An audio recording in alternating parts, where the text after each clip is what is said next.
অন্তঃসত্ত্বা নারীকে হেলিকপ্টারে নিয়ে উড়ে এলো সেনাবাহিনী। ফেনীতে ভয়াবহ বন্যার কবলে পড়া মানুষকে উদ্ধার করতে সেনাবাহিনীর নিরন্তর কাজ করে যাচ্ছেন।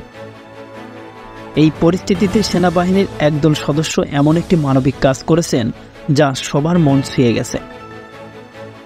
ফুলগাজী উপজেলায় একজন মহর্ষ অন্তঃসত্ত্বা মহিলাকে দ্রুত চিকিৎসা দেওয়ার জন্য সেনাবাহিনীর হেলিকপ্টার করে কুমিল্লা CMH হাসপাতালে পাঠানো হয়েছে।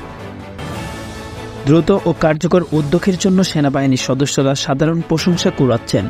অনেকেই ওই অন্তঃসত্ত্বা নারীর জন্য সেনা সদস্যদের এমন চেষ্টার প্রশংসা করেছেন সামাজিক যোগাযোগ মাধ্যমে। সেনাবাহিনীর পক্ষ থেকে বন্যা কবলিত জেলাগুলোতে উদ্ধার কার্যক্রম তথ্য ও ছবি পোস্ট করে ভেরিফাইড ফেসবুক পেজে। পোস্টের ছবিতে দেখা যায় একজন মহর্ষ অন্তঃসত্ত্বা নারীকে পরম মমতায় হেলিকপ্টারে তুলেছেন কয়েকজন সেনা সদস্য। পরে তাকে নিয়ে আকাশে উড়াল দেয় হেলিকপ্টারটি। ফেনীর ফুলগাজী থেকে একজন মহর্ষ অন্তঃসত্ত্বা নারীকে আর্মি অ্যাভিয়েশন হেলিকপ্টারের মাধ্যমে উদ্ধার করে কুমিল্লা CMH পাঠানো হয়েছে। এছাড়া বর্তমান বন্যা পরিস্থিতি মোকাবেলায় সিলেট, চট্টগ্রাম ও কুমিল্লা সেনাবাহিনীদের দায়পূর্ণ এলাকা চলছে সেনাবাহিনী উদ্ধার অভিযান, জরুরি চিকিৎসা প্রদান এবং ত্রাণ বিতরণ কার্যক্রম।